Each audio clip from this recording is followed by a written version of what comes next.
रामविलास पासवान जब मंत्री बन गए तो वो कुर्सेला आए हुए थे नरेश यादव के यहाँ। मैं बता दूं कि नरेश यादव पूर्व सांसद रहे हैं कटिहार के, उनके यहाँ आए हुए थे। तो ये लोग यहाँ से भंगा से तमाम लोग गए थे मिलने के लिए। तो क्या घटना हुई थी वहां पर?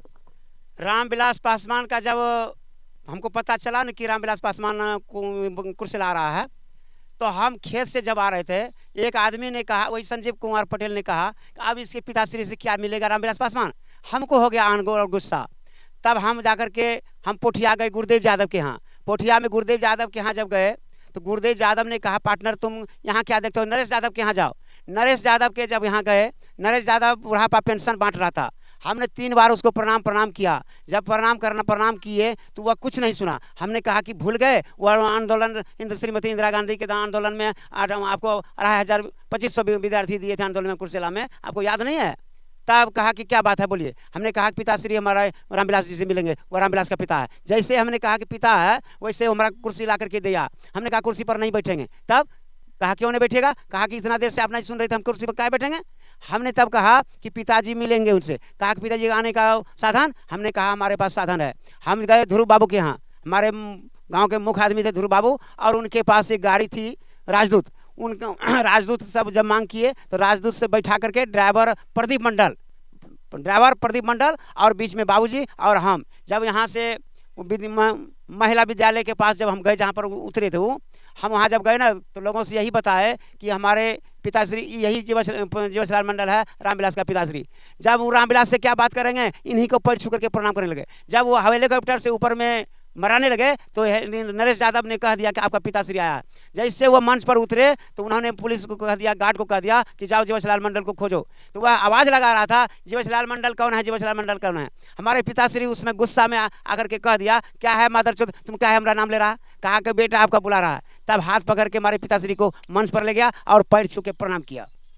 और इतना ही बोला कि आप पापा बार बार यहाँ आते हैं, आप दिल्ली क्यों नहीं आते हैं। तो दिल्ली भी गए थे हमारे पिताश्री और हरमोहन पंडित, 2 आदमी गए थे। और वहाँ से हमारे एक छोटे भाई हैं चमरू मंडल, वो भी गए थे उनके यहाँ। भाभी से मिले और भोजन कराए, 2 दिन रहा, उसके बाद चले आए। गेनालाल जी से मैं एक और सवाल करना चाहूंगा और जानना ये चाहूंगा कि जब रामविलास पासवान यहाँ रहते थे तो मैं बता दूं कि इन्हीं के यहाँ रहते थे और घुल मिल करके रहते थे। तो कैसे रहते थे आपके यहाँ रामविलास पासवान?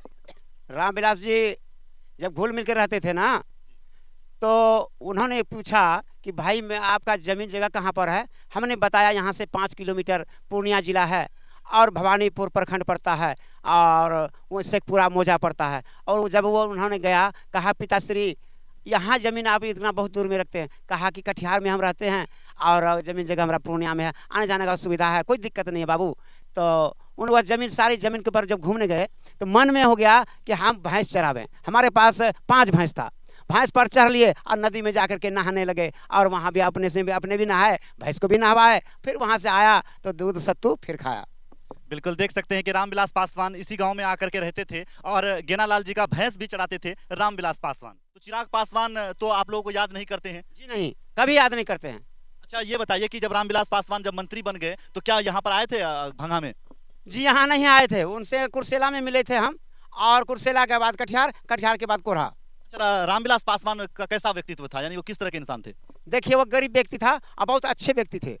उन्होंने यहाँ जब आया, दूध सत्तू जब खाया ना, यहाँ के बहुत इस धरती को याद किया। और जब जब इस क्षेत्र में आते थे तो वह भंगा के नाम पर ही आते थे और भंगा में उनका बहुत स्वागत होता था। बिल्कुल आप देख सकते हैं ये वही गांव है जिस गांव को लोग भंगा के नाम से जानते हैं। ये फलका प्रखंड में मौजूद है और रामविलास पासवान जिस वक्त कुछ भी नहीं थे तो यहाँ पर वो आते थे और यहाँ से ही पहला चुनाव उन्होंने लड़ा था। यहाँ के जितने भी लोग हैं, कुछ लोग जो है अब नहीं रहे, जितने भी लोग हैं वो उनमें से कोई लोग नहीं रहे, कुछ लोग बचे हुए हैं। मुझे जितनी जानकारी है ये शख्स रामविलास पासवान के चुनाव प्रचार में शामिल हुए, इन्होंने चुनाव प्रचार किया। और सूत्रों के हवाले से मुझे ये जानकारी कि जो पहला चुनाव रामविलास पासवान लड़े थे कोढ़ा विधानसभा से, वो चुनाव हार गए थे, क्या ये बात सही है? जी हार गए थे, चुनाव हार गए थे। उसके बाद फिर यहाँ से वो रामविलास पासवान कब गए? जी नहीं, यहाँ से जब चुनाव हार गए ना तो एक बार आए ना, कहा पिताश्री मेरे पास पैसा है नहीं, अब आप कह रहे हैं कि चुनाव लड़ने के लिए। तो पिताश्री ने उसको धन्यवाद दिया कि देखो तुम अभी अपने आपको हार मत मानो, तुम्हारे पास भेजे जो पैसा लगेगा वो मेरा लगेगा, फिर हम उनको संसद में चुनाव लड़ा करके उनको ऊपर की मंत्री को बनाया। लाल जी से हम एक और सवाल करेंगे और जानना ये चाहेंगे कि रामविलास पासवान इस गांव में आकर के किस तरह से लोगों से मिलते थे, किस तरह से चुनाव प्रचार करते थे, क्योंकि रामविलास पासवान के साथ साथ ये शख्स रहते थे, तो इनके बारे में बेहतर जानकारी दे पाएंगे। बताएं कि रामविलास पासवान जब चुनाव प्रचार करने के लिए दरवाजे दरवाजे पर जाते थे, डोर टू डोर जाते थे, तो कैसे लोगों से मिलते थे? जी, उनके पास कोई कपड़ा नहीं था ठीक ठाक ढंग से। उनको मेरे पिताश्री ने एक पैजामा और एक कुर्ता दिया और एक गमछा दिया, और उनको साथ साथ में हम दरवाजे दरवाजे जा करके सबको प्रणाम करते थे। ये भी प्रणाम क्या करते थे और यही कहते थे कि मेरा संयुक्त सोशलिस्ट पार्टी है, चुनाव चिन्ह मेरा हलधर किसान छाप है। कि यहाँ किशन देव जोशी के कंधा पर हर रहता था और हम लोग उसके पीछे पीछे रहते थे, प्रचार करते थे।